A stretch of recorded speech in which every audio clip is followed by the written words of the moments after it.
Orpilla, Filipino, 33 years old. My religion is Roman Catholic.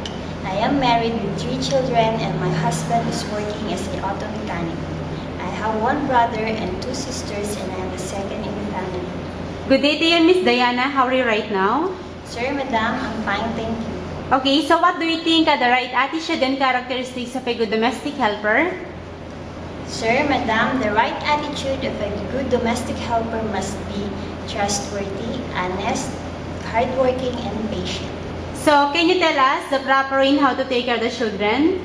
The proper way of taking good care of the children, Sir, Madam, is to have to give them food on time, give their vitamins if necessary, and you have to help them in their needs, especially during taking their bath. Okay, so what if you committed mistakes? What will you do? Sir, Madam, once I committed mistake, I will say sorry and promise not to do that mistake again. What is your last message or promise to the employer?